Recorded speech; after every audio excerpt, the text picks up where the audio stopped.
You ready? Let's go. Welcome to the Black Dads Club. At the advice of our future lawyer, we need to let you know that everything said here is strictly opinions.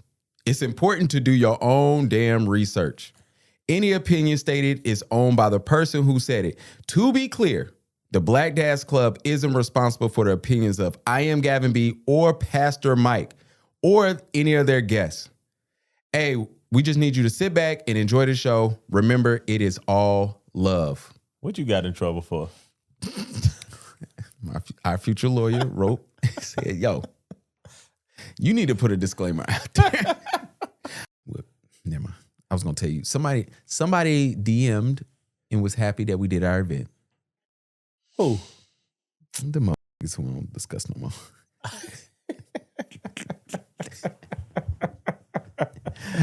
Hey, man, I'm just happy. I am in a good mood today. We had a snow. Look, Mike kid didn't go back to school. Mine did. Yeah, no, them kids still out. And they're going to be out next week, too, because, we're supposed to be getting like 5 inches on Saturday. So, it ain't no school on Monday. Won't be in the school Monday. Won't be in the school Tuesday. Facts. Maybe Wednesday or next week they'll go back to school. My mom has a bet going right now. She said, y'all kids ain't going back to school this week. She said they will be remote. I'm like, nah, Mom, they got to. She was like, if they don't send them tomorrow. If they don't send them tomorrow, then they gonna remote them the rest of the week. Yeah. Because and the reason why I say they got to send them tomorrow is because we're gonna get 5 inches on Saturday. So they have to they got to get them in the classroom. So I'm guessing we gonna get to that in a little bit. Hey, CMS, I hope that y'all are understanding what you're doing to our future kids. To the next generation. Man, the next generations of leaders. Well, I mean, that's the thing. We need to change. It's so much stuff we need to change, in this country. At some point, I hope for 20 years in this country, we give a damn. Oh, for real, and or somebody, maybe the EU, for 20 years, let's change. Because when the last time we've changed what you should eat, right? Health habits, right? When the last time we've changed education? When have we changed trade? When have we done any infrastructure project? For 20 years, I just want for 20 years, we just give a damn in this country. We'll see how that go. I don't know. It's not starting today, obviously. Right now, we're 100% in the we don't give a damn. Well, he ain't coming. Stakes. He won't be at the Super Bowl, so it might be a chance for y'all to I am so interested in the elections this year. That is my Super Bowl. November 5th, 2026. I am so interested in that day because I want to see what happens. I don't know how true it is. It was on Yahoo, so take it up with them. Also, you heard the disclaimer at the beginning of the pod. That's going to be at every pod. It's there. I'm clipping it. It's there.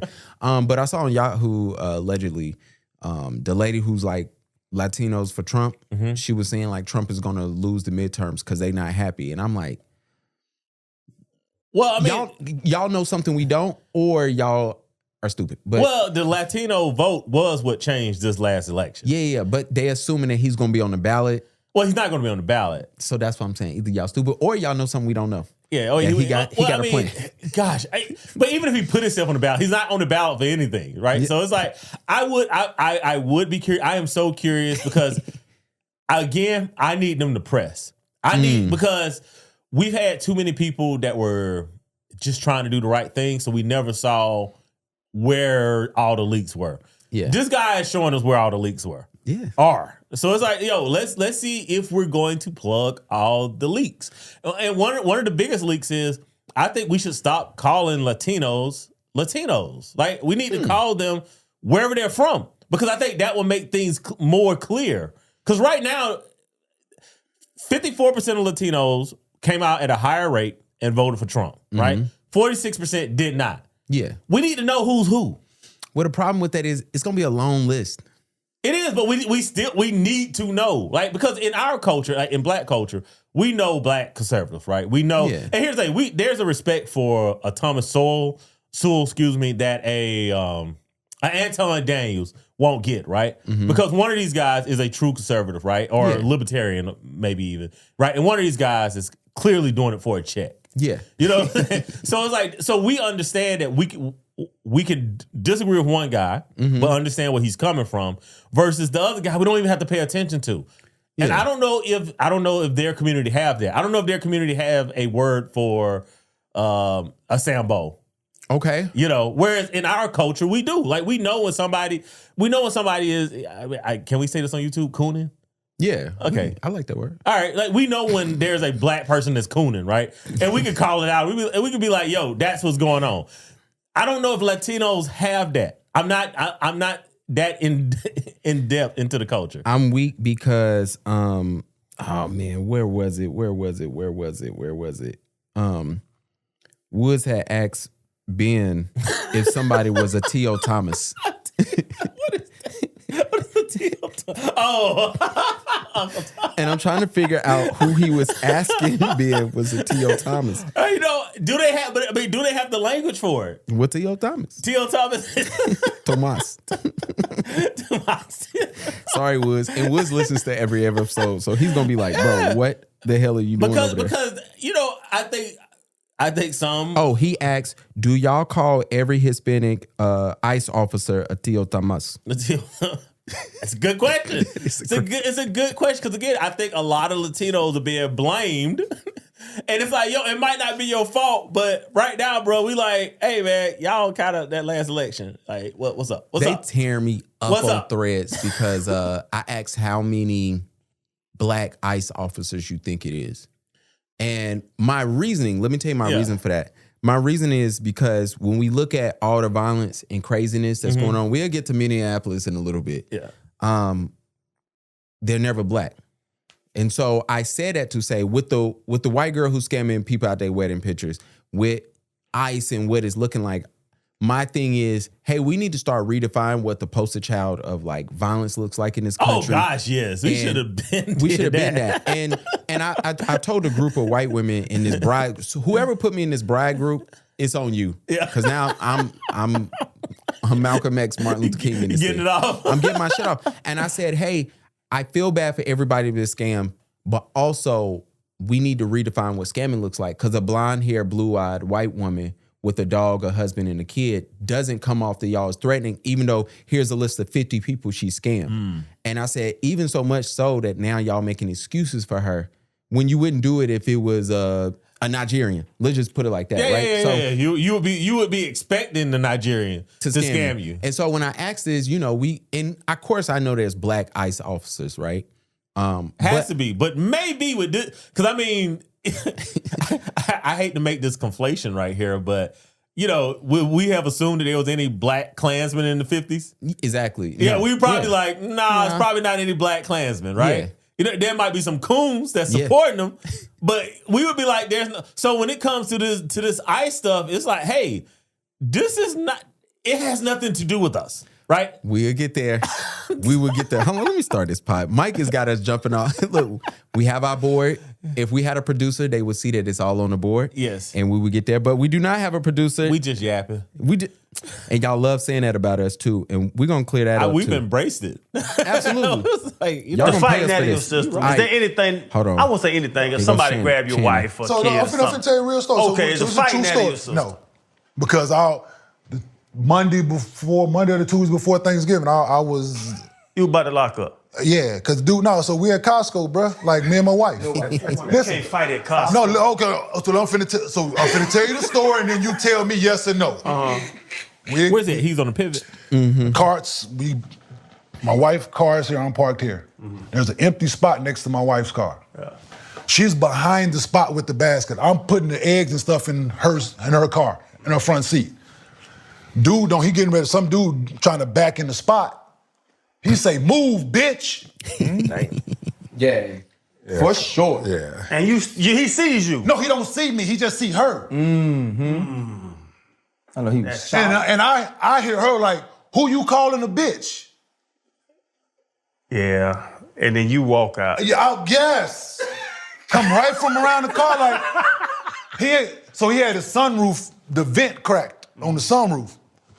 I get up to the car, but listen, this is the grown me now. Yeah. The younger version of me, it would have went a whole different way from the beginning. Yeah. The younger me, and I know me, the younger me, I would have busted his window out and pulled him out the car. Yeah. That's the young me. Yeah. The refined me let him get out the car and stand right over him. He probably lied. First you lie, said you was on the phone. You fucking lie. She hurt you. I didn't. She hurt you. You go apologize. I get closer to you go apologize. Well, I'm sorry you thought start over. She didn't think nothing. She hurt you. Dude kind of swore he had muscles on him to tell he lift. Cool. Now I get closer. Apologize. He apologized and he's like, man, you really gonna press? I'm gonna press you. And I don't give about none of them muscles you got neither. Told him straight up. And knowing him, she's like she is like when you say like you got a better half, she is my better half. Because without her, dog, this thing would have been fell off the rails. Trust me. What's she doing? This moment, she normally talked me off the ledge. She didn't say nothing in this moment. Because he was wrong. He was wrong. He was dead wrong. And right as soon as he apologized, she was like, I'm glad you didn't have to go to jail today. Who you staying with? I mean, I think the question is this a valid crash out, right? You know, with his wife at the end saying, I'm glad you didn't have to go to jail today. So look, this is where I'm at, okay? When you get older, right? I think me and Kenyon nearly the same age. I think he's a little bit older than me. Okay. So look up his age. He's, you know, at our age, bruh, there really can't be any fighting unless you have to fight. True. And what I mean by that is it ain't like it is when you was 18, 19, in your 20s when you had the balance and you could go blow for blow. He 48. Yeah. So like there's no fighting. Like if we got to defend something, sure. Right? And you're going to have to pack it up quick because you're older. And I'm going to give you guys a good example. I had sold an iPad. I was like 35, right? I had sold an iPad. Now, this was my mistake, but I didn't care. I was off of what's the street after Graham Street? I mean, what's the street after Sugar Creek? It's the next street. Is that Graham Street? No. Across 85. Oh, you talking about coming into the city? Coming into the city. So once you get past Sugar, it's Graham. Okay, so I was at the gas station there. Hood, right? You better I not knew been better. I knew better, right? What gas station did you at? Whichever one is right across the interstate. Okay, so you doing that? So you was at the QT? Yeah. Okay, so cool, you know, cool. but anyway, So I only shouldn't safe have been gas there. station. Shouldn't have been there though. Like Facts. not selling the iPad. And again, right? This is like second generation iPad, maybe first generation. So this is when iPad was hard to get, right? So I'm selling the iPad because I already got the other generation, and posted it. Anyway, let me fast forward the story. So showing the guy the iPad, right? It's a younger black guy, right? I'm a younger black guy, but I'm in my 30s. Yeah. Right? So I know not to hand it to him. You know what I'm saying? Because you know, they weren't called YNs back then. I'm trying to stop using the N-word. Yeah, they just young boys. Yeah, young boys. Like you know how they are. So it's like, walks up, take it out, power it on, and like he looks at it because he was like, "You gonna hand this?" No, I'm not handing this to you, bro. Yeah. So the moment he snatches it out my hand, right? We got him. As soon as he snatches it, right? I mean, automatic reflex. Boom. Hit him. Right? That's why I always tell people don't touch me. Because it's a reflex. it's like I don't even mean anything by it. It's just a reflex. How old you think he is? So he's got to be in like his early 20s. Okay, right? got you. Anyway, I catch him square, right? Yeah. I'm getting somewhere with the story. I'm used to that punch being able to, I can do whatever I need to do after that, right? Yeah. If I need to run in your pockets, whatever it is, I can do it, right? Bruh, I don't know if it's the adrenaline. I don't know if it wasn't a good punch. I mean, I hit him square, but I mean, like, he hits the ground, pops up, he's going my iPad. And I had to make a decision, like, how important was this iPad at this time? Like, do I want to actually make this a crime? Yeah. For an iPad. Yeah. When it's like, you could buy another. You already bought another. Like, so I let it go. I say all that to say that was the first time in my life where I actually caught a dude and it had no effect on dude. Yeah. And I was like, I I can't get in a fight no more. Yeah, or he might be a crackhead. That's where they hang out. But I'm just like, I can't. If I can't hit somebody square and it's over, that means that I'm old now. Like there's no more opportunity for me to have a fight. Yeah. So for me, I must get off of Kenyon right quick. Some of y'all got to be careful how you talk to people's women, and I've said this plenty of times. You talk to somebody's woman the wrong way, they willing to die for her. Yeah. And they willing to kill for her as well. Yeah. And I say that to say, whenever I talk to somebody's girl, I realize that somebody That's somebody else's girl. That is somebody's woman. And you got to be cool with what comes with that. So, yeah, you talking crazy to somebody at Costco. But he didn't see Kenyon, though. And that's the problem right there. Yeah, he didn't see Kenyon. Sometimes the joke is funny because you talking to somebody's girl crazy and you don't see that her man is right you don't there. see when that. And Kenyon is a big boy. Kenyon is a big guy. Yeah, he's 6'8", legit 6'8". On the short end. Yeah, on the short 'Cause end. he plays center. And that's when you was playing center. You know, he's somewhere in the upper. You didn't expect a 6'8" dude who said, y'all could have pulled you out your sunroof of a truck. Imagine how. But both dudes got to calm down, though. Well, everybody got to calm down. Imagine calm that. You yelling something crazy to somebody's wife, and the dude who you yelling at said he can pull you out the sunroof of your truck. Yeah. That's a problem. Now, Kenyon got to understand, and we had this conversation off mic. Yeah. Yo, you talk to somebody crazy, and they you know, he said, you know, he got muscles on him. What if he had something else on him? Yeah, I mean, and that was my point with Kenyon, and even the ending of that, right? Like being used as an attack dog, right? And my whole point of telling the first part of that story is I sometimes think as men, when we get older, we still think, like, I love a good scrap when I was young. Like, I mean, I'm talking about love a good scrap. Like, I was a fist fighter. Like, oh my God, you want to punch? Let's go. You know what I'm saying? Like, let's do it. But you know what I'm saying? But at some point, right, I wouldn't have known that without that moment happening. I realized that, like, yo, I'm not as strong as I used to be. And we're talking about over a decade ago. Yeah. And I think Kenyon sometimes as men, we look back and we still think we still got it. Yeah. And you don't want to learn you ain't still got it in a parking lot. That ain't what you want to learn. You don't want to learn it in front of your girl or your kids. You definitely don't want to learn in front of your girl, for sure. So it's like, so Kenyon got to realize, like, this was an opportunity. Like, hey, I mean, that's not, like, look, I definitely would check. Like, somebody said something to my girl, I'm definitely gonna be like, who are you talking to? Yeah. You know what I'm saying? And then we could go from there, but that's a different conversation. Well, that's the end result was the dude apologized. Also, y'all got to learn how to apologize. Well, yeah, I mean, but here's the thing, though. You can't make a man apologize. You can make a man tuck his tail, but you can't make a man apologize. Some dudes can take tuck and tail, but some dudes can't take groveling. And the moment you change it from, hey, I checked you, to now I'm going to make you do something, you might get a different result. Yeah. Some people willing to live with that. Some people are willing to live with that, but your wife will be spending your insurance money. Yeah. Well, you won't be here to see it. You will not be here to see it. Hold on. I'm Pastor Mike Will. Now, I am Gavin B. Welcome to service. Sit down. The Black Dad's Club. What the hell is the point of this podcast? Let's do it like that. If you are a black male and you're in a jam, hit me up. I'll get you out. Trying to save black men. We give black men a place to be seen, a place to be heard. Sometimes I got to push back because be lying. They do, but so do women. So that's what makes the pod cool. Strap in. It's about to be fun. Now let's begin. Yo, I want to welcome everybody to episode 214 of the Black Dad's Club. I want to remind everybody right now, before we get to the names, to anything, check out the Patreon. Sign up. Sign up for free. I don't care. If you want to give us some money, we will take it. We will appreciate it. We would love that. But please go sign up. Just sign up. That is Pastor Mike Will. I am Gavin B. This is the Black Dad's Club. We are based in Charlotte. The reason why I'm making that known is because we was featured somewhere. And first thing people said, shout out to Charlotte, shout out to Columbia. And I was like, all right, people rock with us. We are the number one podcast in North Carolina. Check the disclaimer at the beginning of the podcast for facts.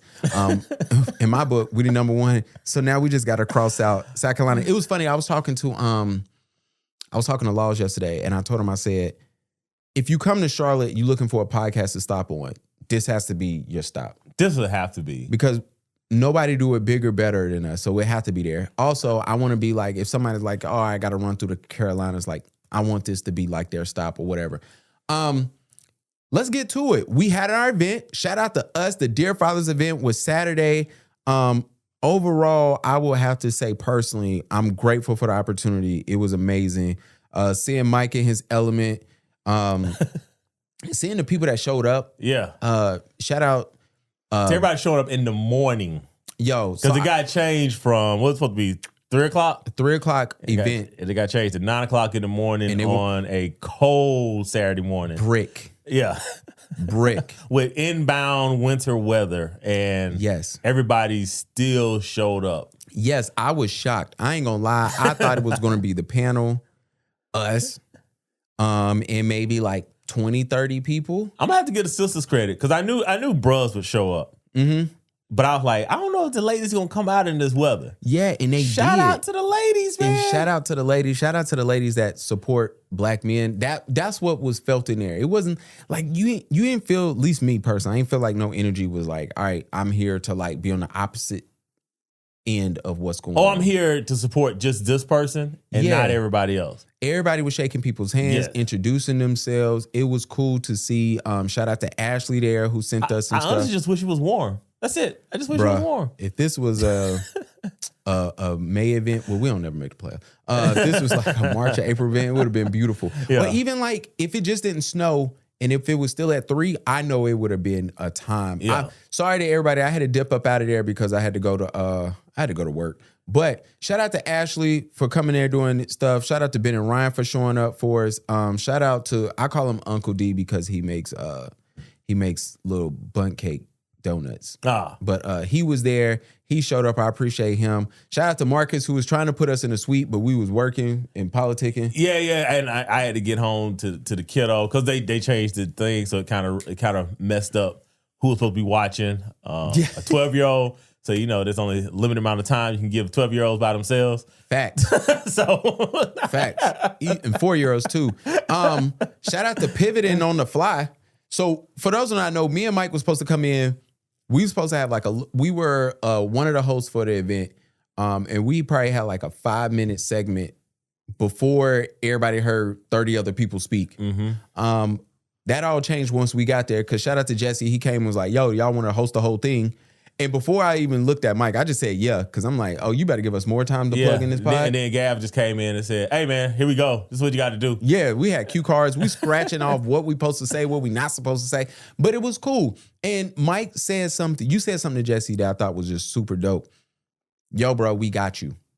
And I think that's something special that black men got to start doing more and continue to do more and also be vocal about it. Yeah. So that people can hear it because letting somebody know like, hey, I got you. I won't let you look crazy. And you know what I'm saying? I love telling my clients that like, hey, I'm not going to let you look crazy. Yeah. I got you. Yeah. And so you kept telling him that because he kept coming over. He was like, yo, if y'all not comfortable, y'all don't want to do it. You don't have to. Yeah. I will put this on somebody else. Yeah. And we was like, nah, we got it. Well, yeah, we got you, bro. We're gonna take care of you. So, appreciate him having that faith in us. Yeah. Let me make an apology. I should have did it there. Okay. When I introduced Dale Curry, I said Steph's dad, and I should have said Steph, Seth, and I believe it's Seidel.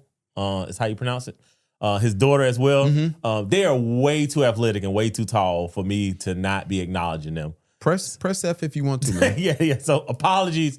Definitely should have said that. Yo, shout out to Seth. I saw you at the hookah bar that time. I don't think you held the door for my girl, so I'll press you about that later. That was probably about 12 years ago. Sorry. Goodness, Gab. No, it was funny. I remember we saw it. It's funny when girls recognize basketball players and you just like, how you know? But it was funny because she said, yo, he really looked like Steph. Yeah. And I'm like, yeah, but that's his little brother. But this is when... And they got the same mom and daddy. Yeah. And this is... I don't even think he in the league at this time. He was at Duke. Oh. But it was so that's what was so funny because we going into we going to a spot that if you know, but it's like a low key spot. And we are Park Road. So it's like, ain't too many black folks over there. And then anyway, so we was going in there and this was like 4:00. And she was like, yo, that dude looks just like Steph Curry. But I know it's not him. And I'm like, well, that's his brother. But it was cool, man. The panel discussion was actually good. I didn't know what to expect. You hear panels about like mental health and it's always interesting because you don't know what is going to go. But it was actually a good thing. I do want to shout out Mod. I texted him personally and was like, yo, the way you talked about your son, for those who know, I mean, if you are listening here, you heard anything. Mod talks about it. He's talked about it on here, how his son is on the spectrum. But to hear him talk about his son, to give his son credit, to give his son to praise him, especially in that room. Mm-hmm. And I love when people do this. Hey, yo, I want you to stand up right now so the room can see you. I love when, first of all, y'all pastors don't do this enough, but I like when y'all do this for y'all wives. Yeah. I like when men do that. I like when women say, yo, my husband is right there. Can you please stand up and just acknowledge him? So for him to do that to his son, because I hear him talk about his son personally and to hear you know, some of those struggles, but then some of those like, yo, bro, my son is accomplishing so much. Yeah. And redefining what, you know, that looks like. But shout out to him. Also, I tasked Mod with this. I will tell y'all, I told Mod, hey man, shout out, hey, dear fathers, y'all hit that skip button 3 times. I said, yo, y'all should be able to do this. Yeah. Like, this is something that should happen more often than not. And I was like, especially because Mod has a whole active dads thing, that'll been super dope.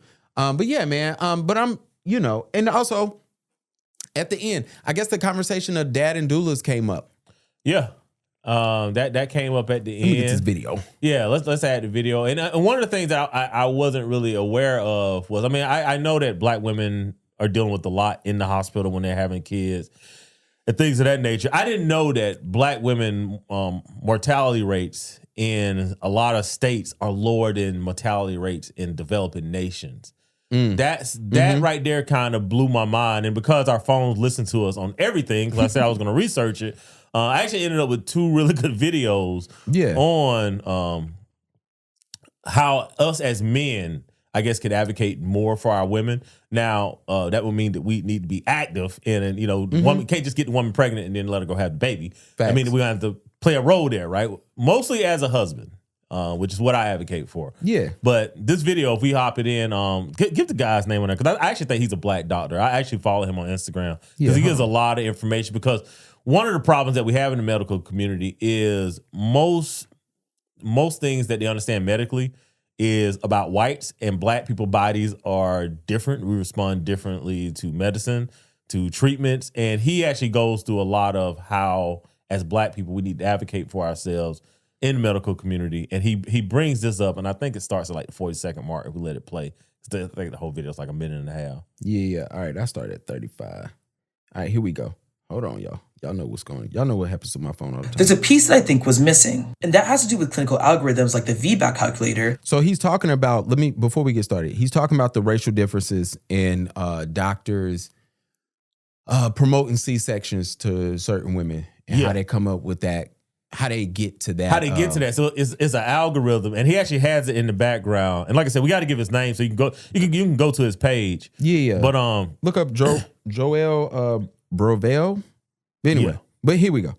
Hold on. And how we're taught to think about race in medicine. The VBAC calculator, or vaginal birth after a C-section, is a tool used by doctors to estimate an individual's chance of successfully having a vaginal birth after previously having a C-section. The algorithm, however, had a built-in factor that automatically subtracted points if you were African American or Hispanic. That made it less likely for these populations to be offered a vaginal birth and more likely to be offered a C-section. In some cases, selecting that you were African American or Hispanic changed your estimate of being able to successfully have a vaginal birth by up to 20%, as you can see here.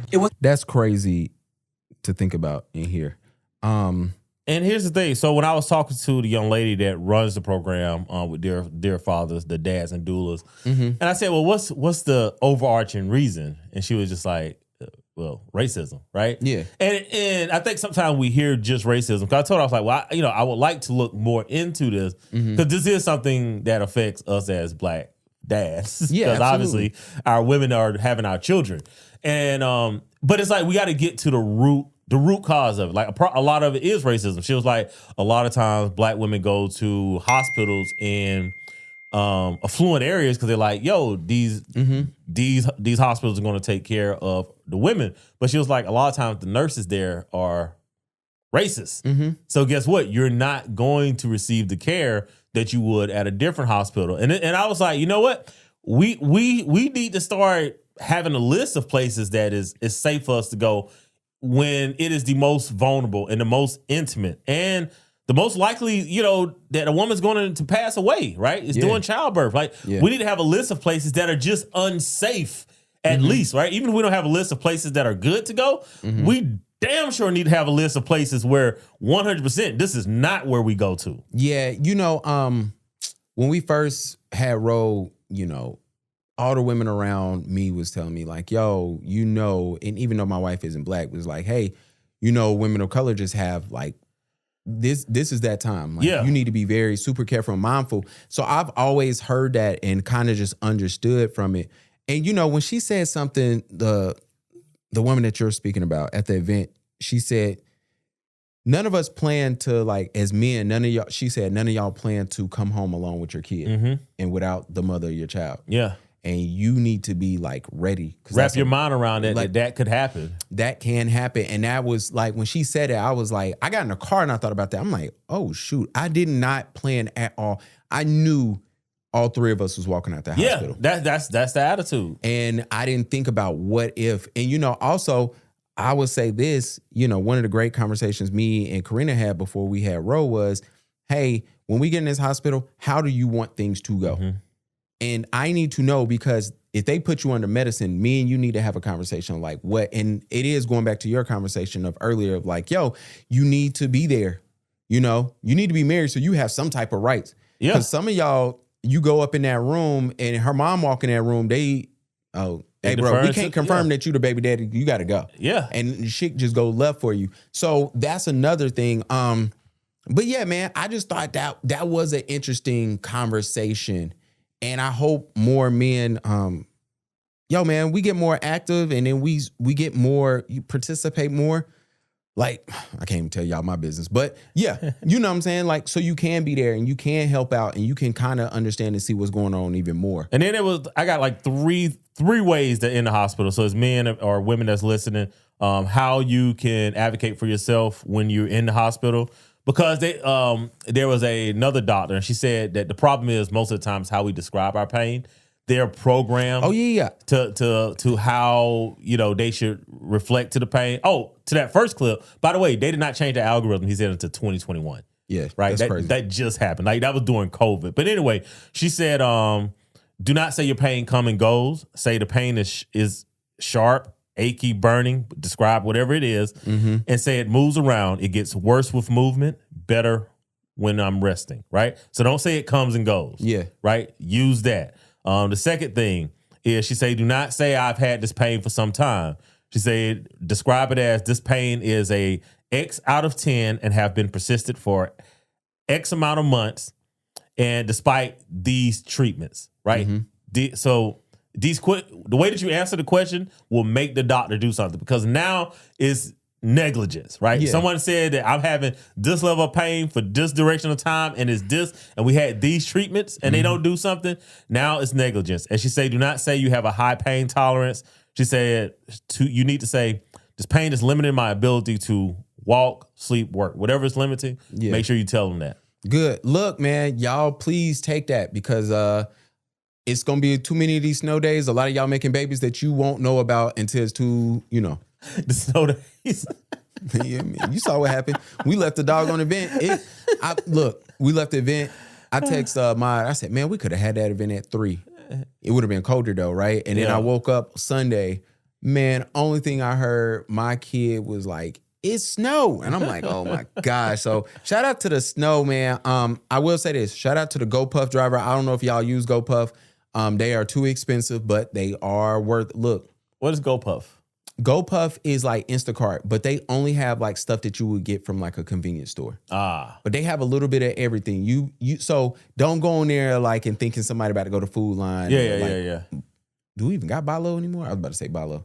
Oh, I ain't seen a Balo in forever. Gosh, yeah, we really haven't. That's right out of South Carolina. Yeah, so like, but anyway, they're not going to a Food Line or a His Tito or a Publix or anything. But like, you can go on GoPuff and you can order anything. I've ordered everything from sodas to, I went on this day, I needed an energy drink because I was like, this kid is about to run me into the ground. That I didn't order shisha. I didn't order drinks. Like you can order like champagne. And the cool thing about GoPuff is if you're in a city where they have alcohol, you can order alcohol. Like so the majority of Bilos closed in 2021, ending a 60-year run. Food Lion purchased approximately 70 stores in the Carolinas. Dang. So, to answer your question, yeah, it looked like it's gone. R.I.P. to Bilo, man. I used to love Bilo. I grew up where there was a Bilo, and then right beside the Bilo was Harris Teeter. And then 2 lights over was the Food Line. Only the Food Line and the Harris Teeter is around now in Huntersville, man. Shout out to the Bilo, man. But shout out to GoPuff. And the reason I'm shouting out GoPuff is because, look, man, it was a 90-minute wait. I ain't gonna lie. But the brother came down the street. And I had to tip him, and I thanked him, and I was like, bruh, he was like, yo, man, Y'all stay off these roads. It's crazy out here. And he was out there working. He know he coming to get that money. Yeah. Hopefully he got paid for it. Hopefully. I tipped him. Hopefully he got some of it, man. All right, here we go. To make y'all sad before we laugh in a little bit, man. That's just where we're at. So, how do we get there? Minneapolis happened. Minneapolis, Trump is one thing I got to get a Trump. He hold grudges. Oh, absolutely. You ran against him, and he back on your ass. Yeah. And if you know who ran with Kamala, Timmy's still there. He's still the governor, right? I think so. I think he said he's not running after this year though. But he's still there, and he's in office now. And ICE is still in Minneapolis, and they killed somebody else. It was a white man. I watched the clip. I hate when my wife hand me the phone, be like, "Did you see this?" And then now I'm glued in because I hate these videos. I don't watch them. I didn't watch the video of the lady in the car, but I watched this one because I'm like, I gotta see what's going on. So apparently the white guy, did they find the gun afterwards? So because that's the story. So according to the video, it looked like he had it in his back. Yes, and it's conflicting reports on like what happened when they start, beating him up. Obviously, that they found the gun, and if the person who found the gun accidentally discharged it or whatever. But anyway, like obviously the guy did not have a gun in his hand. Yes, and correct. Obviously in the United States of America, it's not illegal to own a gun. So, but again, like this is not the first time that a person have legally owned a gun in the United States of America. It was killed. And was killed, right? Yes. This is just one of the first times that it's a white man that this has happened. Yes. So now the debate online is this a black fight? Yes or no? Well, here's the thing, right? You're not adding black people to this conversation, right? Okay. Black people, when black people was fighting for civil rights and COINTELPRO was happening, right? Mm-hmm. And they were surveilling civil rights leaders. Who was surveilling them, right? Was that federal government or was that, right? That was law enforcement, right? Mm-hmm. So when you fast forward and you start having black people saying that like, hey, we're being unfairly targeted, in our communities with stop and frisk or, having petty drug possession when people are addicts and you're calling them, distributors, right? Like they're being targeted by who, right? Law enforcement, right? Mm-hmm. Okay, so then when you fast forward and you start talking about police brutality and black people being killed in the streets, who are they being targeted by? Like who are black people fighting, right? Yeah. It's been law enforcement. So to sit here and say, well, black people need to be out here against ICE, black people have been fighting against law enforcement in this country as long as they've been free in this country. Yeah, but is that a real conversation? I don't see nobody online saying black people should be out here. At least on my side. Well, it's starting to be like, hey, why aren't black people upset about ICE? And it's like black people are just like, hey, maybe you need to touch the stove. Because we've been having this conversation about law enforcement overreach in this country for 100 years. And see, I look at it, so I don't see that argument online because I'm just not there. I just don't see it. However, I do see this as I think black people do care. Absolutely. And I think black people should care. I don't even think this is a color thing. I think this is more or less like a human thing.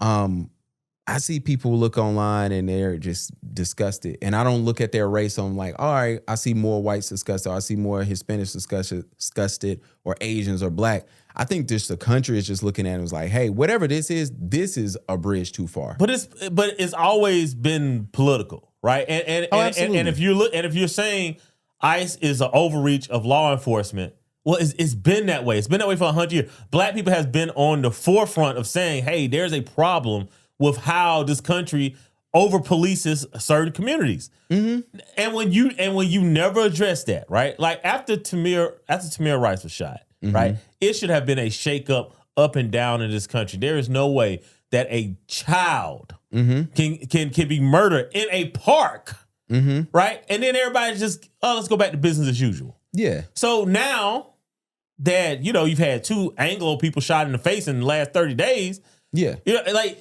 That's not more shocking to me than Tamir Rice. Oh, yeah. Being shot. That's not more shocking to me than Mr. Crawford. I think it's John Crawford being shot in a Walmart store, walking around in a Walmart store with something off the shelf in Walmart. Yeah. And someone calls the cops on him and he's gunned down in the store. This is not more shocking to me than Philando Castile being murdered in his car in front of his daughter, right? This isn't a comparison. This is like, well, do you finally see? Right? Like now that it's in your front yard, do you finally see? Yeah. I think people are finally seeing it because what? Is it 40% of this country is white? Oh no, I mean this country's still majority white. It's like 65%. Yeah. So I think it's a white country. Like the white people are right about that. It's still a white country. Yeah. So I think when they see people that looks like them, and then it's like, wait a second, y'all supposed to be bagging up Hispanics. Yeah. And you shooting and killing white folks. Hey. But that's a poor way to learn, man. And that's always been our complaint.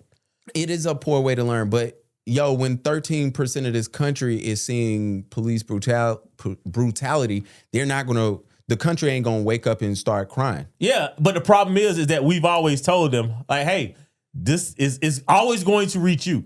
It starts here, Facts. but I assure you it's going to reach you at some point. And because America has never fixed policing in this country, because it has always been racial, Facts. Now you have the federal government basically dropping people in your front yard now, telling you what to do, right? Literally. And then the problem with that is now you learn that what is it? The 40, how many people voted for Trump? 49.8? Mm-hmm. The 49.8% of people are just like, oh yeah, we shouldn't have guns, right? Yeah. They're saying that like, oh, no, guns should just be for, the Proud Boys that have now become ICE agents. And if we can keep it real, they're not done. I want everybody to know, first of all, if you listen to here, you're probably black. Yeah, more than likely. And if you're not black, you're a person of color. Yeah, more than likely. There's a few white listeners. Shout out to them. Y'all. We love y'all. Yeah. Most of y'all are married to black people. So, black adjacent.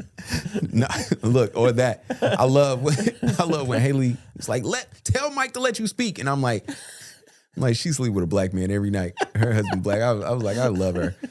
But I say that to say they're not done. And even homeboy, like you wake up in the news, they're trying to justify, all right, why he could have been shot. That's the other funny part about all this. They trying to justify, well, he had a gun. He was pointing at somebody. Then they had to retract and be like, oh, shoot, no. Then now they said on the news, check the disclaimer at the beginning of the pod, they saying that people knew about, ICE agents knew about him before they got there. So like now it's going to keep coming. And the reason why I say they're not done, because you still don't have the perfect victim yet. What is the perfect victim? I lost faith in this country when, like I said, when a young boy was murdered in a park, and this country didn't give a damn. I was just like, oh, it's done. It's done. I have to protect me and mine. You know what I'm saying? Like there is no one else. And I get why you want, blacks to be at the forefront of this, is because, we do shake the table a little bit when we show up. Mm-hmm. But it's y'all turn to shake the table now. Yeah. It's your turn. Shake the table. Yeah. To anybody, I don't care what media outlet you are, don't ask Anthony Edwards not one thing. This is not the time to give that Negro a microphone. That was wild. I am going to say congratulations to Anthony Edwards. He had another baby? No. Oh, okay. I'm telling him congratulations because I know what he wanted to say. Being the you trying to give up the N-word. Being the nigga that he is, what he really wants to say is I don't give a fuck about none of that. Yeah, I don't care. And Anthony Edwards, thank you for not doing that. But what's crazy though is y'all just spent the last 10, 15 years saying that y'all shut up and dribble. Facts. But the moment it's something that you want, now all of a sudden, and here's the thing, you could have went to Mike Conley on That's what I'm in saying. the locker room. You went to Anthony Edwards. You know why? Because you wanted something inflammatory that you could use, so this would be a spark for one direction or another. Because typically black men's opinion have been used as spark, or even if it's not our opinion, right? It's the threat of our opinion, right? That you guys can use. And again, shout out to Anthony Edwards for using some of that Georgia education to not fall in the trap of that. But the fact that they walked up to him, like I said, it's a lot of people. It's a lot. Look, most of these guys go to college, and some of these guys have graduated from college. It's a lot of people that y'all could have went up to. A coach. A coach. Right, more responsibility, more accountability. But no, you went to the guy that you figured that would be polarizing, and shout out to him for not falling for it. But also, fuck y'all for being like, shut up and dribble until you want it. Absolutely. Should we play the video, Tracey Morgan? Tracey Morgan. No, we can just talk. About. I think everybody's kind of seen the video. The homeless guy walks up to Trace, asks Tracey for help, and Trace is like, "Yeah, fuck you." Oh, that's what you took from that? Oh, see, I ain't take that from that. What you took from that? Somebody who knew Tracey Morgan, came up to him, asked him for something. He said, "Get away." He said, "Well, I'm homeless," and Tracey Morgan said, "They ain't got nothing to do with me." Well, yeah, I kind of summed it up rudely, but I mean, same essence. Yeah, but it was somebody he knew, though, right? Yeah. But so how close did he know him? Because I know the comments had conflicting reports. So I think another female comment came out and said, "Hey, me, that guy, and Tracey, ran together when we was coming up, and that dude was he was an asshole, like, to everybody, including very much an asshole to Tracey." Now, is her story the truth? I don't know. Yeah, but it seemed like, because at first everybody was like, "Oh, it's a childhood friend," and then it came out, I was like, no, we actually know who that guy, and that ain't his first time being homeless. Like, he didn't got help, and he keep ending up there. If he keeps ending up there, I mean, I get Trace's stance. I will say this though, if it's within your power to help, shit. I think if it's within your power to help, and it doesn't take anything away from anybody else that's close to you, I think you do that, right? But you also can't rip your drawers with somebody, and then when you reach out to them later, say, "Help me," and they don't help you. You can't blame them. Yeah, you can't blame them. Like you can't screw people over and then hope everybody is forgiven. Yeah, that's the other thing. Sometimes people, and see, that's interesting with hearing it coming from you, even though you always say that both things you always say. Yeah, especially with the whole when people make mistakes, we got to let them stew in it. Yeah. Your famous line on here. And I was like, no. However, hey man, I am a petty guy. I remember everything. I give you a perfect example. Young lady came into my shoot. She came to the shoot. And as soon as she's walking up, I'm like, I know her. And we come in, we're doing whatever. Then she tells me like how old she is. It's a maternity shoot, and her man. And I'm like, oh, I have no idea. I don't know who she is. So anyway, we're going through the shoot. I said, how do you find me? She said, my sister. I said, is your sister X, Y, and Z? She said, yes. I said, I remember your sister. She was like, she started laughing. I said, your sister was so nice to me growing up. Yeah. She had no reason. She was an upperclassman. She didn't know me, whatever. I said, but she was always, every time I seen her, she had a smile on her face. She was nice. She, whatever. And I said, maybe she knew like, all right, people be messing with him in school, whatever. And she was just like, I won't be that person to him. And I said, I remember that. And I said, I haven't seen your sister since 2004, but I remember how she treated me. Yes. Then. And it's 21 years later, right? Yeah. You know what I'm saying? And I just remember that. Now, with that, I remember every one of y'all who was rude as hell in school. I remember y'all too, right? Yeah. And so, yes, I've had those same girls hit me up and be like, oh, can I do this? I've seen dudes. And I'm like, I understand that, some of y'all reach y'all peak in high school and y'all just mean and nasty to people. And with this Tracey Morgan thing, I guess for me, coming from that background, seeing this is like some dude who's like an a-hole coming up. I even got a better story. There was a dude, I can't even tell you his name. I was about to say his name. There was a dude who's super mean and rude to me all throughout middle school and high school, whatever. We go to college and he gets into a bad car accident where he almost died. Yeah. And his sister one day got on Facebook, like super sad, and was like, nobody's coming to see my brother. His mom was on Facebook, was like, nobody's coming to see my son. A lot of y'all went to school with him. And you know what? Shout out to T. T called me and was like, I think I'm gonna go see him. And I was like, all right, let me know how I go. And she said, T called me, she said, I went into the hospital. He still was trying to crack jokes. Like, he don't even know, this ain't the time to be an a-hole, dude. So he's still a jerk. Yeah, and she said, it's cool to see him still being himself, but it's like, Nigga, read the room. Nobody's here. Yeah, for a yeah. reason. Nobody's coming to see you. And I remember, I'm like, I so bad want to reach out to his sister to tell him, yo, brother, because she was much younger than us, so she never went to school with us. I want to tell her, like, your brother was a dick. I think people know that though, and I think that's why his mom probably even posted it. And look, I know, I know I play mature on the pod all the time. And Mike don't like y'all. I have done a lot of growth, right? But like, there's a guy. Cause you telling the story, like, there's a guy who like got me on a business deal, right? You know, back in the day. And I let it slide because I was maturing at the time, right? And let's say, you know, everything does well this year, right? And I see that guy again, right? And he's in that situation, right? Yeah. I'm gonna be honest. I'm gonna have a hard time.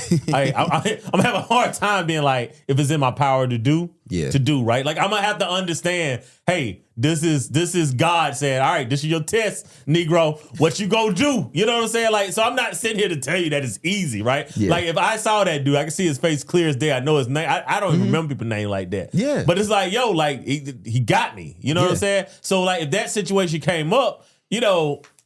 I get it. You know what I'm saying? Like, I get it. But it's like, I can't go out, even with him, I can't go out of my way to fuck you over, though. Yeah. You know what I'm saying? I can't go out of my way to be like, I got it, nah, nigga, you ain't got it. You know what I'm saying? Like, I just don't, that part I don't have in me because where I want to get to, I really just want to put so much distance between me and MFers that I don't like. Yeah. That, like, bruh, like, I would have to come back to you to get it off.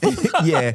And this is also why I teach my nephew, because he's old enough, and I, you know, my son is too young. Yeah. But we getting there too. Like, yo, you need to be mindful how you treat people. Yeah, this is true. Because you never know. My mom raised me like, hey, you don't want to, she used to say, you don't want to treat somebody wrong and then you need them later, right? Yeah. We go to the bank. I get my first account and I'm not old enough. And the lady, funny enough, the lady, I go to school with her son. Because I think you got to be 16 and I might have been 15. She was like, let me see if I can pull a string. Because she, oh, you know my son? Hold on, I've heard about you. Yeah. And she was like, she pulled the string for us to open up that account. And my mom laughed and was like, this is why I tell you, you need to be careful how you treat people because you never know when it might be an opportunity or a situation. And plus, this podcast for us to grow, I got to be nice to y'all niggas. I do got one nigga. I got one dude. I checked his page yesterday. He is struggling with that photography business. Close up shop, nigga. I can't wait. As soon as he come back and apologize, I undo the little B curse I got on him. All right. Speaking of apologies. Speaking of apologies, Kanye West is apologizing. You buying or selling this apology? I'm selling it. Really? Ye have just been too unstable the last. Come on, man. I mean, what, decade for me to take him serious? He said black people are his foundation or whatever he said. I don't. It's an ulterior motive. Well, the album is coming out. Hey, see it be stuff like that. Like it's something else, man. Now look, I get it. You do need to apologize to those who will not be named because they are on everybody's ass right now. Mm-hmm. And he should apologize to them. Yeah. So it's like I get it. That was disgusting. It wasn't even necessary. It was unnecessary. I would agree. It was unnecessary. It was definitely unnecessary. You need to apologize to Virgil, his family. So for those who don't know, Virgil, you know, he's worked with Louis Vuitton. Yeah. He had the whole Nike thing. He unexpectedly passed away. Him and Kanye like came up together. As far as on the design tip, a lot of collaborating, a lot of, hey, it seemed, Kanye likes to say Virgil stole my sauce.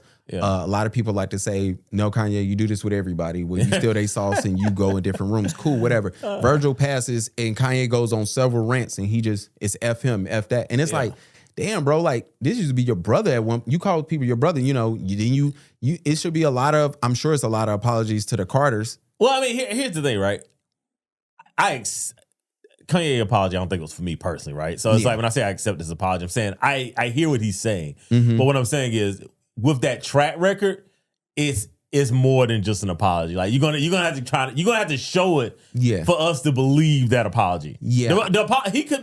He might be in his right mind right now. He might be back on his meds, good to go, really feel this way. Yeah. But traditionally, that has not been the case. Traditionally, you give it 3-4 months and it's right back. To the way he acts before. So it's like I think it's fair to say, you know, this is a wait and see. Yeah, I am. You know, I feel bad on I always go back to that Gucci and I forgot his wife's name. It started with a K. It's 2 Ks.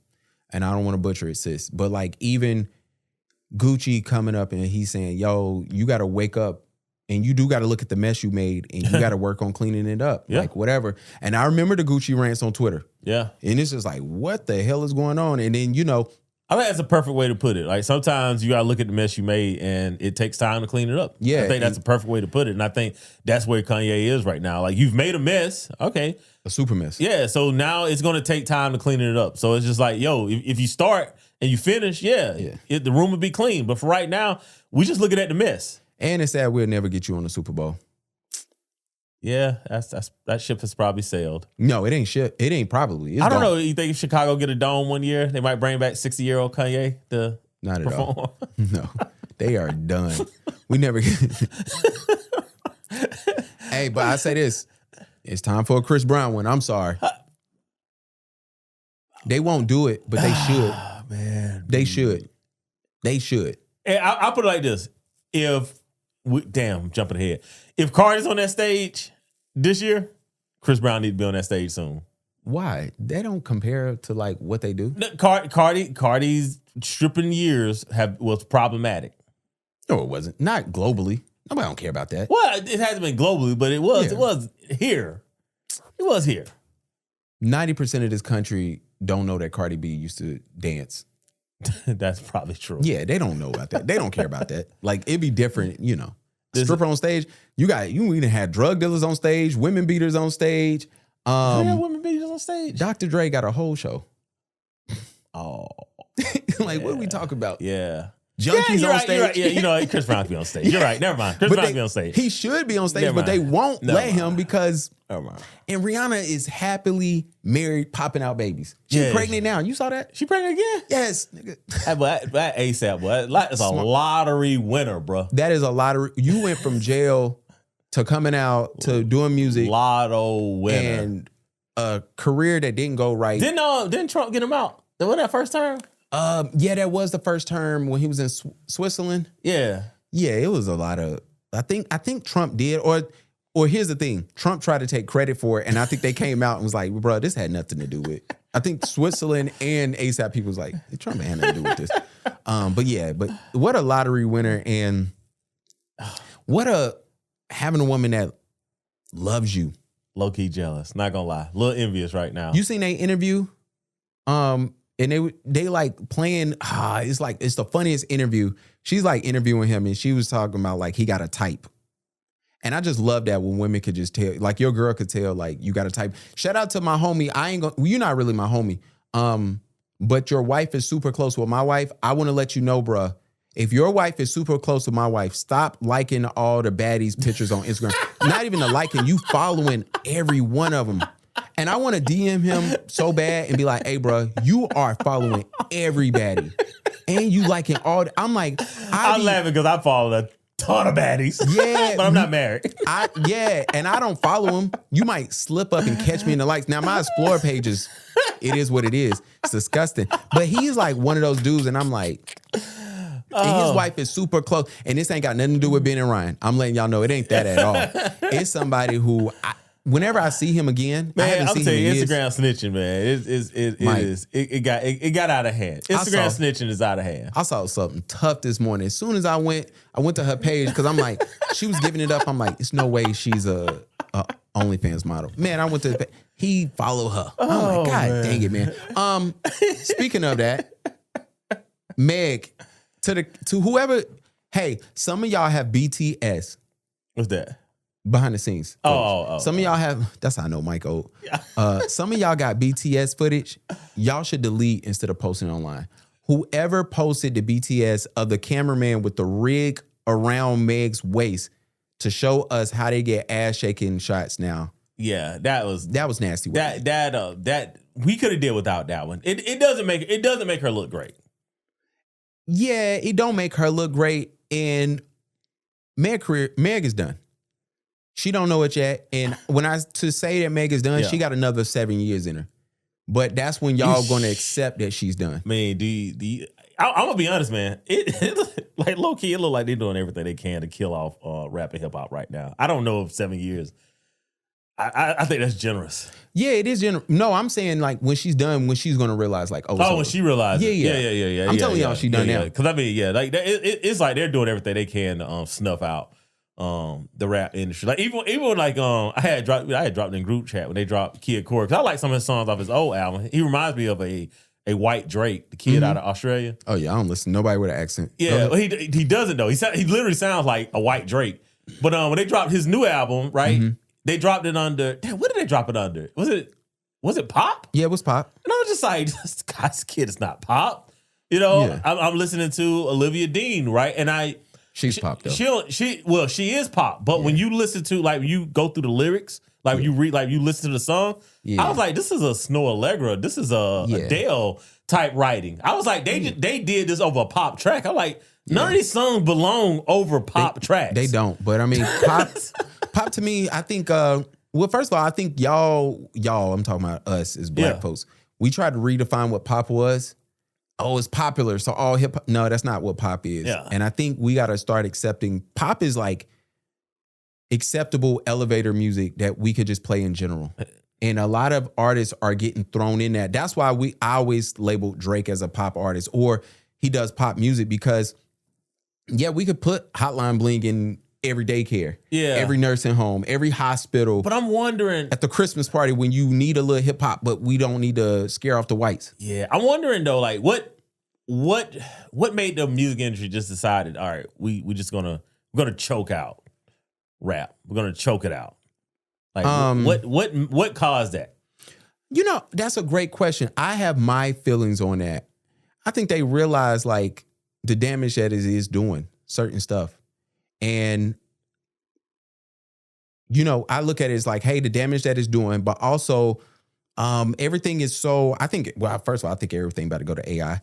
And I think when Spotify said last year, hey, for something to be counted towards your rap, you only got to listen to 30 seconds of it. It explained to me why all songs for the last, the Baby Meg, all they songs was 90 seconds. Oh, yeah. Ice Spice song. Ice Spice, you was looking at her album, bro. She had 12 songs and it's like 33 minutes. And it's like everything song, like 210, 219. Yeah. Why do if it's gonna count as a play after 30 seconds, why am I making 4-minute songs with three verses anymore? It's funny you bring that up. Like when I was in school listening to Outkast, and they had Skew It on the Barbie.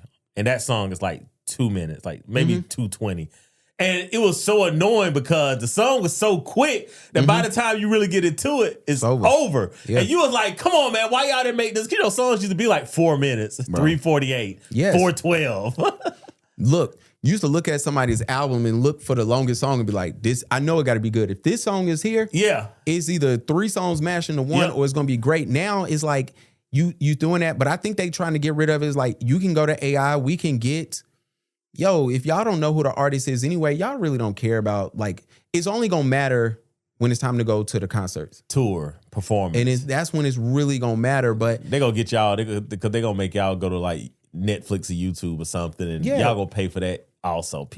Y'all gonna be stupid. Or you remember when had the little Meta Oculus and they was trying to do concerts on there? Bro, you think they ain't finna do that with artists? Like, they about to get y'all back into, like, they finna do y'all in. So, and I don't think it's just that. I think with hip hop, it's R&B. Country is already just a dying breed in itself. They just playing with that. But then, and then also, music can be global. So who got the largest population in this world? Yeah, well, the youngest population is the continent, motherland. Yeah, but we looking at, so look, what's the biggest music right now? You got K-pop, Afro beats, and Bad Bunny about to show y'all what's really good on the Super Bowl. Yeah. But yeah, shout out to Meg. Meg, I think the music industry did you dirty, but Joe told me this morning some of that's your fault, and it is. Wait, is that on the latest pod? No, I'm talking about Joe in our group chat.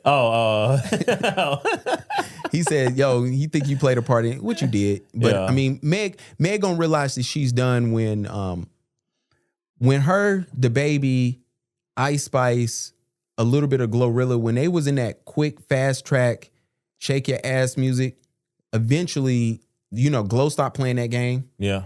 The Baby and Meg stayed in that lane, and Ice Spice stayed in that lane. And eventually, what's going to end up happening is you're going to realize, like, it ain't but so much ass shaking. How much ass shaking can you do, Meg? And the sad part about it is, outside of Lotto, I don't know who rap better than Meg if you ever heard her for real rap. Like, before, take the ass shaking out, go listen to her early stuff when she rapping. Of course, Nicki, but, like, outside of that, like, she's a real rapper. And then they turned her into this ass shaking machine, and it's just not gonna work. Ass shaking machine. Look, man, and she can move it. That's the other problem too. She good at it. She is good at it. Shout out to her. She definitely my type outside of opening your mouth. There's nothing worse than, never mind. Let me shut up. You know, my wife tried to trick me into an argument before our event. Oh, She tried to trick me into some shit, man. We deep enough in the pod? Oh, let me tell you the shit she tried to get off, man.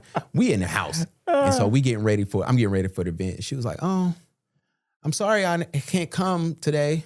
And I look over, I go, "No, you ain't." And she goes, "What?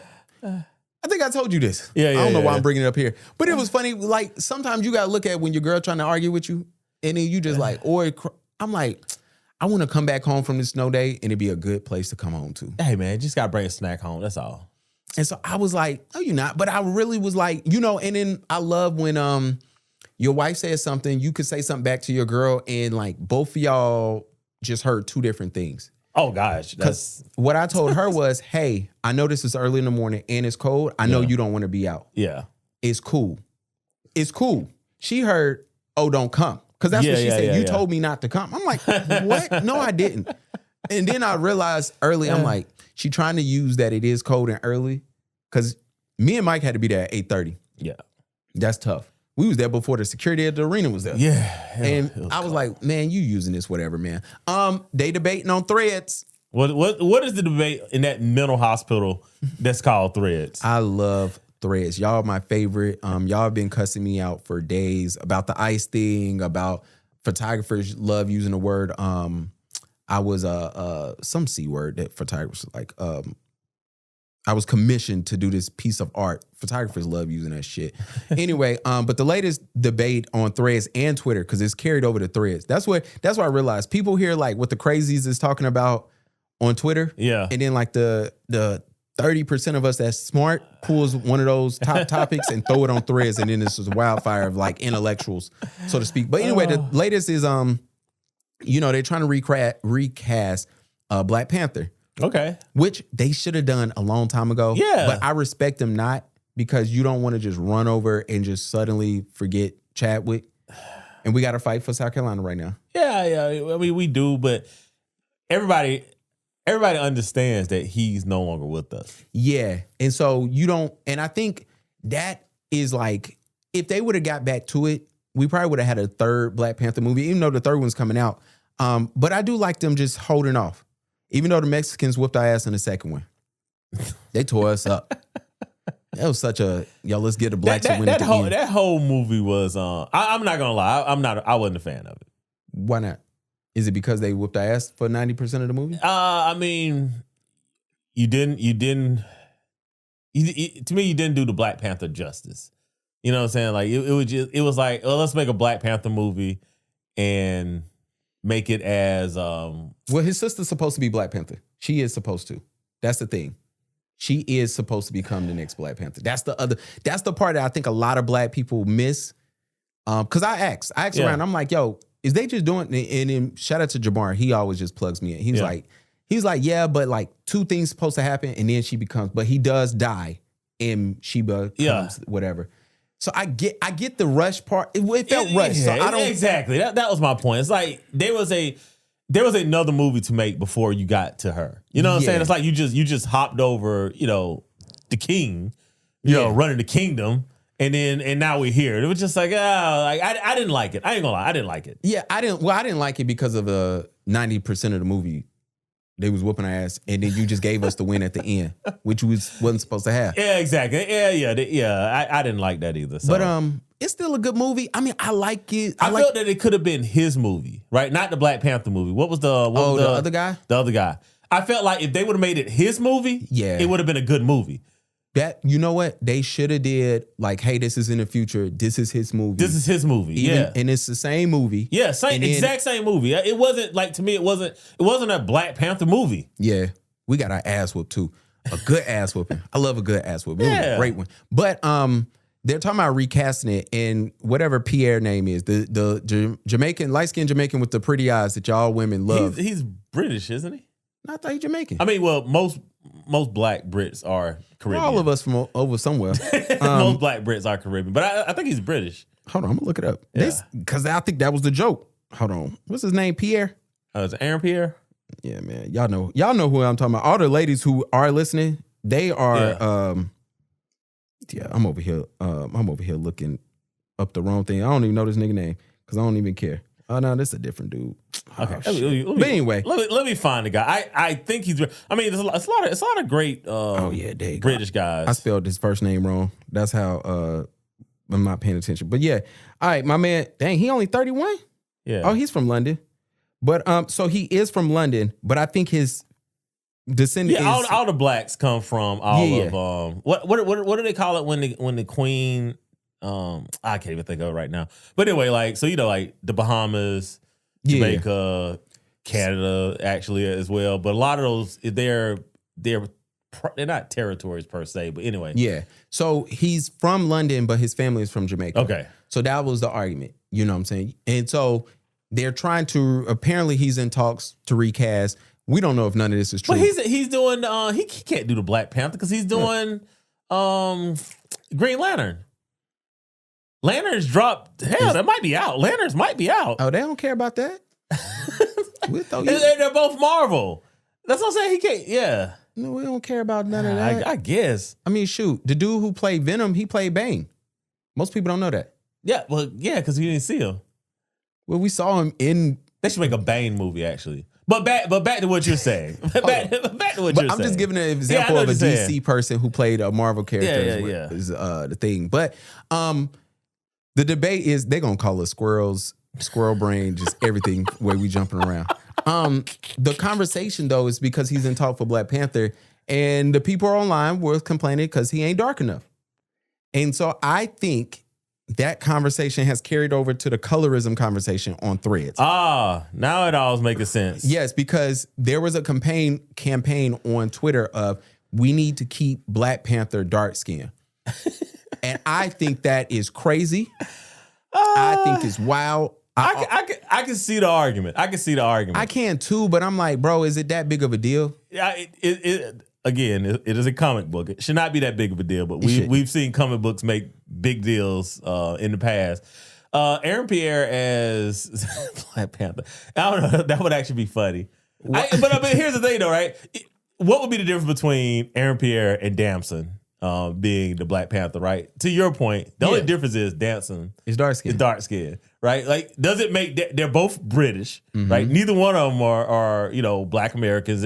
I'm saying Black American not because the Black Panther's Black American, but because we make the movies here in America. Yeah, it don't even matter because only Black people is having this dumbass discussion. That's the other part of it. I don't think it's that big of a deal. It ain't like I'm trying to go try out for the role. Yeah, but would they give me the role?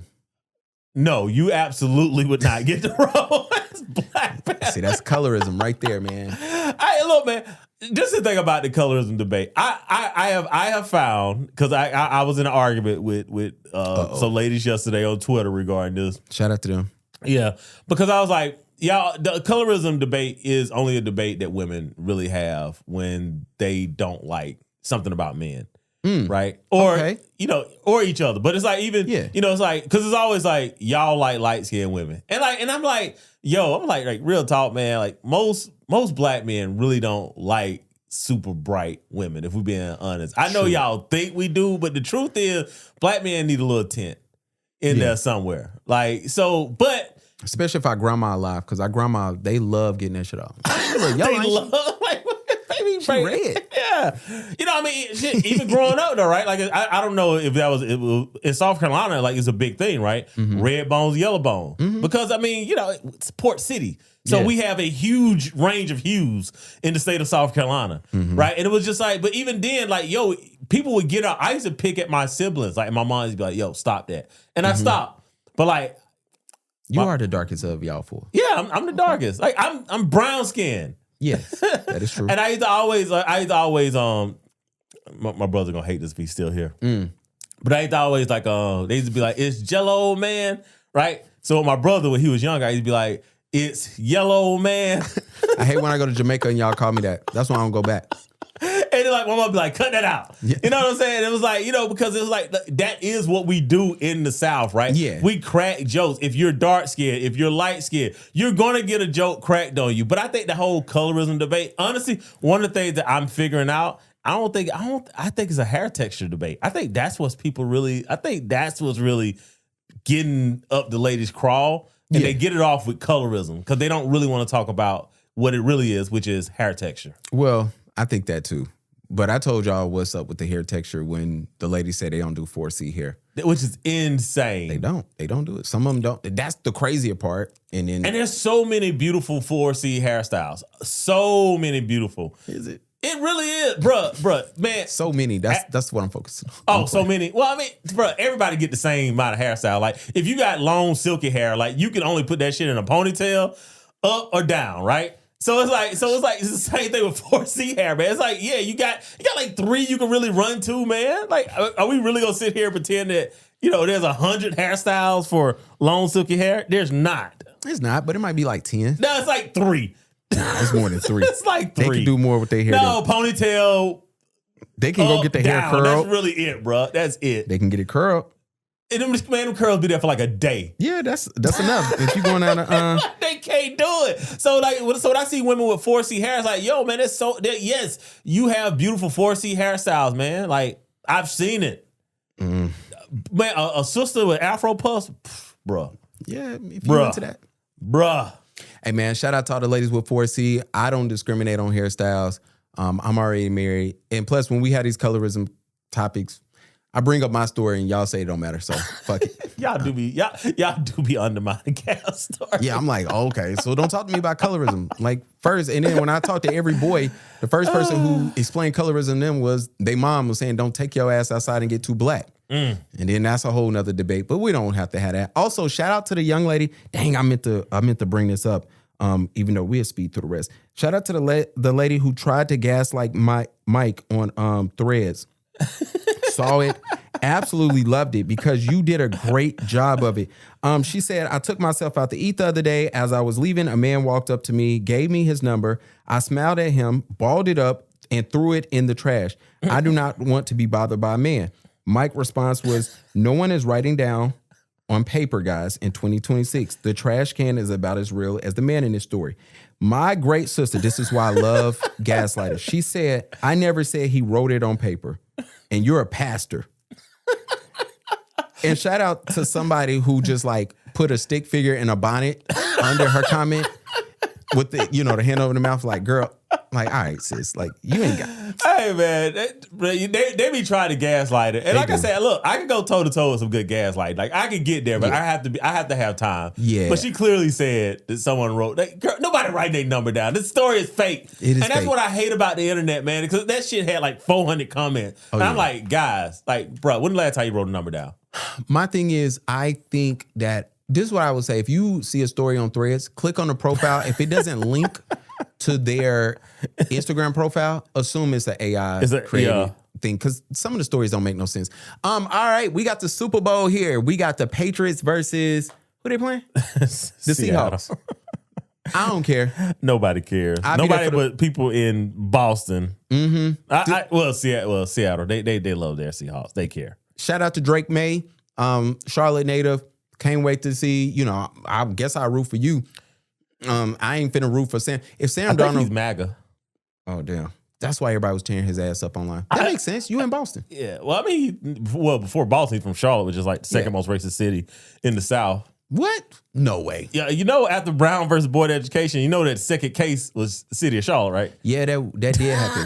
But we ain't the second. That's why Harvey Gantt was like such a big deal when he was elected mayor. Like, come on, man. Like, nah, that's racist. Columbia's more racist than Charlotte. I mean, it's South Carolina. Like, so that's one city. Well, it's not a major city. We're talking major cities. Nah, like major cities. Charlotte. I mean, look. Let me be clear. Charlotte. That's old Charlotte. Like when it comes to all this craziness. Charlotte has black sheriff, black police They're chief, trying to get rid of him. black. They definitely trying to get rid of his ass. Why? I really can't say. We too close to it for me to speculate on air. But And I know his son. His son might listen. yeah. But one thing I will say about Charlotte is that Charlotte is not that city anymore. Like it is a place where it's like, all right, you straight be a black person. But to go back to the original point, like back in the day, like yo, they was getting it off. Yeah, so I mean, when his dad was growing up, they were getting it off. Well, my dad got some shit off about his dad. I'll let that rock. And then I'm laughing. I mean, hey, I love everybody. Shout out to Myers Park. If y'all can't tell them plantation houses over on that side of the neighborhood, then whatever, bro. Y'all do what y'all want to. Trump said he's skipping the Super Bowl. Go figure. Show up. Maybe he performing at the. Man, he should, bro. Because they kind of ruined the last Super Bowl. They were just everybody trying to get in and out. I mean, he should skip it, but I'm pretty sure a lot of this is coming from what game he was at. He was booed at. The last one was the Miami and Indiana game. Indiana, they tore him up. Oh, They only kept him on the screen for like 3 seconds. Yeah. But I mean, he was the last one before that was the Super Bowl, and they tore him up. So I ain't surprised there. Bad Bunny, hey, I'm here to let y'all know if you are afraid that Bad Bunny will be wearing a dress on the stage, he probably will. Don't be shocked. It won't be the first time he wore makeup or dress. I'm curious. I'm really curious about the show of what he's going to put on. Hey, everything from everybody that was in Medellin last weekend, bro. I'm jealous. Fire? I'm jealous, bro. I'm not. I mean, I'm gonna be watching it, but I'm probably gonna be making a plate because it won't. I hear Bad Bunny every day. This should be in Spanish. I ain't gonna, whatever. I do. I hear it every day, bro. Like your Spanish should be good, man. I know what type of time it is, and it's going to be loud as hell because my wife is going to be screaming. Do you have a Super Bowl party? Ryan is. Okay. Yeah, I'm sure he'll roll through. I'll tell him you coming if you ain't doing shit. Is Cardi getting on stage? I mean, this would be the time if Cardi was ever going to be on the stage on the Super Bowl, it wouldn't be by herself because I don't think she has the catalog for it. Mm-mm. So if Cardi's going to be on stage, this would be the time. I mean, whatever Stephon Diggs is to her is in the Super Bowl. Bad Bunny's there. That's one of y'all biggest songs. Both of y'all biggest songs, I believe. Yeah, both of y'all are Latino. Like Cardi's. Where's Cardi from? She's Dominican. She's from New York. She's She's from the Bronx. So she's Dominican. He's Rican. I mean, I think, it makes sense. Yeah, it makes sense. Ain't y'all song in Spanish? Yeah, I would say. Yeah, I would say he has to bring her on stage for this. Is she gonna get up there in the Patriots jersey? She gonna look like $1 million because of course she got to make her ex mad. So well, everything Cardi do looks great. Yeah, it's like I would expect her to show up. I wouldn't expect her to stay there the whole time, but I definitely expect her to make an appearance. You getting that one song? Come up there, do a thing in a Dominican flag. Yeah. Oh yeah. Dominican Stephon Diggs jersey. Yeah, exactly. Patriots, Dominican Stephon. Because same colors. Absolutely. The more I think about it, the more I need to see if that bet somewhere. Yeah. Yeah, I need to see if that bet somewhere. The more and more I think about it, I need to see if that bet somewhere. Is she going to perform? I would. Plus, it's a Rock Nation thing. This would be another thumb up to Nicki Minaj. We need to find that. We need to see if that's a bet. We got to take it. We got to put some money on it. And she's only doing that song. That's it. And then she's going to go off stage. And she's going to go right back to her suite with Stephon Diggs. It would make sense. Also, if I'm Bad Bunny, I ain't sharing the stage with you either. I think we got to remember that a lot of these artists really, they got egos. And why would I'm Bad Bunny. I'm the biggest artist for the last year or two. This album is doing what it is. And I absolutely love cultural albums. I said this last year sometime that we need more regional rap albums. Yeah. And I love for him saying, yo, I'm doing a full album in Spanish and it's an ode to like my grandparents and the music they listen to, and I'm gonna fuse mine in there. So if you listen to Bad Bunny's last album, it seemed like it's very dancing. And that's the reason why my wife is like, yo, we doing our 10-year in Puerto Rico because I want everybody to go to San Juan and they're gonna be dancing in the street. So make sure y'all girl is not pregnant in 2028 if you plan on rocking with us out there. Bill Belichick, he got snubbed from the Hall of Fame. Fair or foul? It's foul, and I'm gonna say this to baseball and NFL Hall of Fame voters: if this is the shit that y'all about to start doing, your Hall of Fame is going to become the Basketball Hall of Fame. People are not going to care, right? No one cares that Bill Belichick hurt your fucking feelings. The dude turned the Patriots, a perennial doormat, into one of the biggest dynasties of all freaking time. One of the most expensive franchises of all freaking time. He went to 8 Super Bowls, won 6 with a 6th-round quarterback. No, he got 8. Remember, he got 8. He got 8 because he won 2 with the Giants as they coordinator. Oh shit, I forgot. Yeah, so he's an 8-time winning. Hey, what do you mean? Yeah. He's not a first ballot Hall of Fame. Like if you are so fucking sensitive, and I get it, because I like I said, I told y'all last week, I've learned half of y'all men are cucks. You got cuck brain. Shout out to so the the cucks. only thing that you can do is flex on a real nigga. Like, not calling Bill. Yeah, he's a real nigga. Fuck that. Right? The dude done won fucking 8 Super Bowls. And you're saying that he's not a Hall of Famer? What would qualify a coach as a Hall of Famer if a dude that winning Super Bowls with the Patriots? I know everybody think the Patriots are good, but I actually grew up in the era where if them motherfuckers on TV, you just turn that motherfucker off. Because they was going to lose by 40. They wasn't on TV. So, I mean, the fact that he turned that franchise around and y'all snubbed him, look, y'all doing it in baseball and we started not to give a fucking baseball, right? Yeah. Nobody really gives a damn that Chipper Jones made it to the Baseball Hall of Fame. Shout out to Chipper Jones. Yeah, right? Because y'all have did it. And look, if NFL, if you're going to go this route, this shit is going to be the Basketball Hall of Fame. No one is going to care if y'all little sensitive, snubby asses are going to get in your feelings just because somebody was mean to you. I love the quotes because it sounds like an old man ranting. If you read the quotes by ESPN, it was like somebody in the room was like, is 8 Super Bowls not enough? And then, like, apparently all the stuff Bill Belichick is saying to people, and then he told ESPN he ain't got nothing to say. You know what's going to be crazy? When they try to elect them next year, the niggas not even going to show up. Oh, yeah. Because that is Bill Belichick to a T. Yeah. And I ain't gonna put that out there, but you don't want nothing to happen to Bill Belichick and he be like, I'm not able to come. I'm not physically able to come. And I don't think he's going to come at all. I think he like you, he also remembers everything. Absolutely. And I think that after this right here, if y'all try to vote, now you can't vote him in.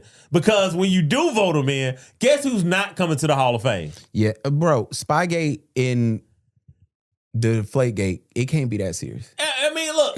I get it, but It's cheating, no doubt. The Tuck Rule Super Bowl is a garbage Super Bowl. It is. That was absolutely a fumble, right? Yeah. But it's like, yo, you can't, just because you realize somebody's a dick, you know, halfway through the movie, you can't just like, well, now I hate the movie if you loved it up until this point. Absolutely. Giannis, man the fuck up and say you want out of Milwaukee. I don't know why. He's a nice guy, man. He's a nice guy. I hate nice superstars, man. They come off corny because you know what they doing behind the scenes. Because it's that passive aggressive shit. Yeah, it's like, bro, just come out and be like, yo, I no longer want to be here. I've requested a trade, whatever. Because Giannis is trying to keep that good boy image, and it's okay, bro. Like, you're going to have to pull the LeBron. You're going to have to pull the KD. He can't do it, man. He ain't built like that. Yeah, and he it's ain't built like that. Bro, it's like, no, we know that you don't want to be in Milwaukee. First of all, you are I don't know if you still a top 5 player, but if somebody put you in the top 5, he's still a top 5 player. He hasn't really played this year, but again, to go back to Belichick point, winning Super Bowls in Boston, boy won won a championship in Milwaukee, bro. 2-time MVP. Yeah, he's a top 5 player. I'm thinking, come to Miami. Luka, SGA, Jokic. Is he 4? Jokic would be first. No, I'm just naming out everybody. Out of order. Yeah, but I'm just like, he would be in there. Even though Shea gets on my nerves, man. I hate Shea. I'm gonna give y'all Shea as a top 5 player, but he is. That nigga put the ball in the hole. Pause. I don't know. So yeah, Giannis is top 5. I'm just thinking of everybody. But and I say that to say, like, bruh, like, you gotta just say, I don't want to be here. Y'all are. He got a shitty agent. His agent needs to be handling this for him. Yeah, and they doing a bad job. And it's like, bro, when I see you not crossing the court, when I see your you won these boys a franchise that they didn't build new parts of the stadium for you, whatever, and y'all 12th in the East.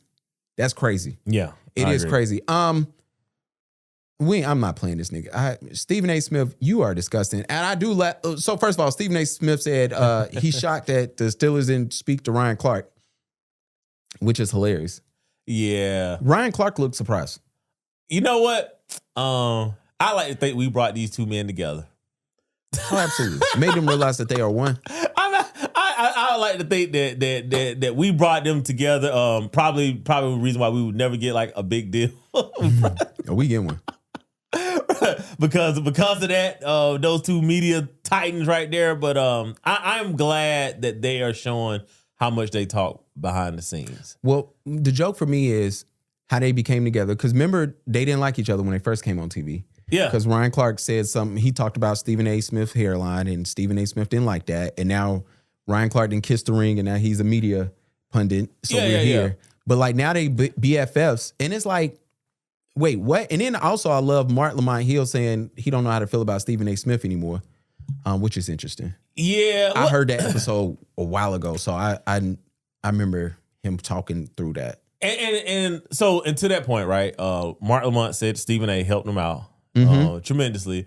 And, you know, I guess we kind of left that out today, right? Like, if someone does help put you on, right? Because, you know, there's a good chance that Stephen A. Smith might have helped even Ryan Clark with the whole pivot thing. Oh, yeah. Right? Like, there's a good chance, right? So, what do you owe somebody that puts you on, right? Can you never disagree with them?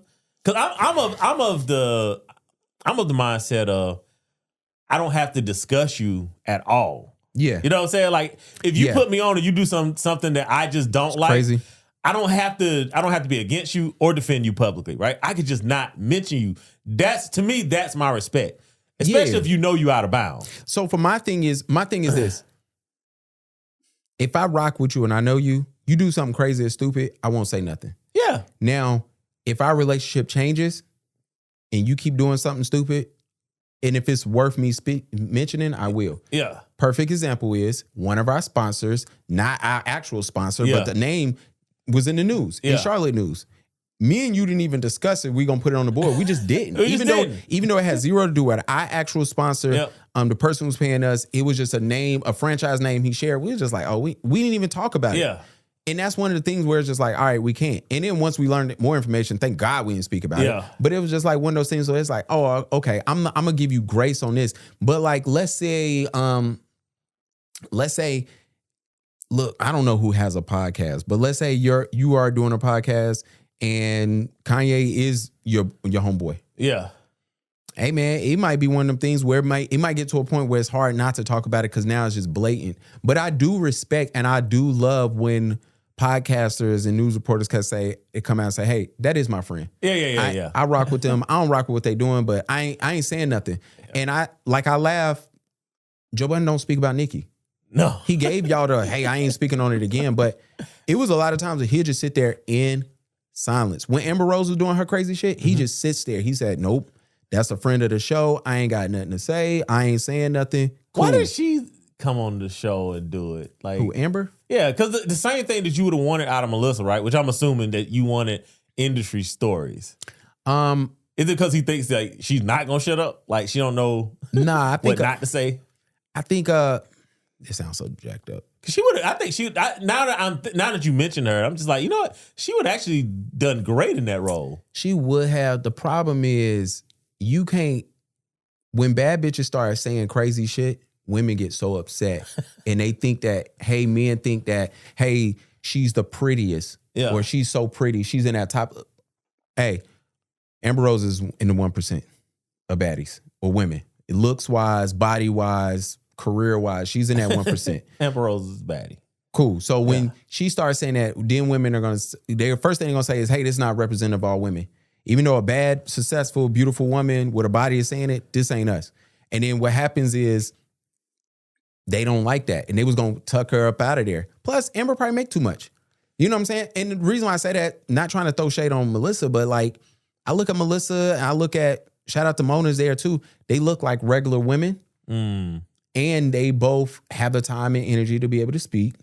And they are getting their stuff off. But I mean, bro, we heard Bernice get up there and say what a regular date to her look like. Like, you can't have Amber Rose doing that, dog. Like, I think I love it, though. I love it because then we get regular women out here expecting this shit and it just becomes funny. Oh, yeah. Especially like when y'all ladies used to tell us that y'all wanted Chanel bags.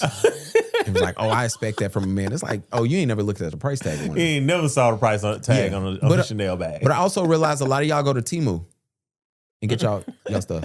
I ain't gonna call y'all out, but I know a couple of y'all who do that, and I respect it too. You gotta do what you gotta do. Hey man, if you're a baddie, you can get the fake stuff off. Absolutely. My favorite story is when Rich men and fake jewelry, right? Like rich men can wear fake jewelry. it was somebody, one of the artists was like, oh, Elliot Ness from, if y'all watch Making a Band, he's a battle rapper. I rock with Ness. And he said that he was going to a show with Diddy, and Diddy left his earrings at home, hopped out on Canal Street, got some earrings and wore 'em. And he said, I literally watched this man on TV. They kept talking about how beautiful his jewelry was and how much he spent on the earrings. And he was like, I literally just watched him get $10 earrings off the side of the street in New York. He's like, nobody questioned it. And then I forgot what rapper was like, oh, I started buying fake jewelry because y'all believe it's real and I don't need it. Yeah. And he was like, so I get it, man. Shout out to all y'all. And shout out to us men who be wearing the fake jewelry, hoping that y'all think it's real as well. What you got planned this weekend? Hey, it's about to be 5 inches of snow, bro. I'm making more soup. Ooh, a good soup tonight. Hopefully my wife, she out of town. She out of town as in on Mike's side of town. So I'm probably about to go over that side and see. Hopefully she tricked me. I went to go visit her. My wife, because my son is now talking too much, he told his daycare teacher I was sleeping in the other bedroom when I was sick. My wife is out of town, but she's in Charlotte. So she's like not at the house. She's staying at a hotel. And so she said, yo, come see me. It's the snow day. So won't you come and see me? Y'all hang out with me. We go there, as I told you off air, red carpet out for her, right? So we go to the dinner table. So we eat in. She's like, yo, put it on the room, whatever. So she has to go to a meeting while we're eating. Cool. Bro, I had to pay for the meal. And so she was like, did you put it on my room? I was like, no. She was like, why not? I said, you never gave me a room number. You know I couldn't put this on a room. What I'm going to just say? Karina room? Like, yeah, you could have, but you could have just gave her the name, man. They could have found it. $100. See, you should. Nah, I would have texted her. Hey, what's the room number? And of course, Ro ain't eat nothing. No, it's played in it. Yeah, man. I ain't got nothing planned this weekend. I got one shoot. So I'm going to try to move that. Hopefully they ain't from South Carolina. South Carolina, hey, the youngest from South Carolina will show up to Charlotte to shoot. Snow day or not. Columbia. We coming. The Colombians. Here we go. Look, man, shout out to all the Colombians that's listening to this. Jose, you need to run an ad for your concierge services in Cartagena on this podcast. That might be a good business for you. It would be. It really would be. Hey, Ben, set that up. Reach out to Jose. See how much how much ad space he want. That would be. Think about a concierge. You know what a black dudes is going to. This is true. And he pick you up in a Sprinter at the airport. You know how balling you look? You pulling up to that shitty ass airport on the Sprinter. Hold on, I might go through there another day. Let me shut up. We should do it. Yeah, I would like that. I would like that a lot. See, man, look at me thinking about business ideas. Look, man, thank y'all for listening. Shout out to everybody that's on Patreon. Please go buy your man a hat. From the Black Dads Club. Go get him something, a t-shirt, merch, something. Get him a sweatshirt. It's actually cold, so that might even be better. Yeah, that'd be better, actually. And with that, we're going to holler at y'all next time. Holla at your boy.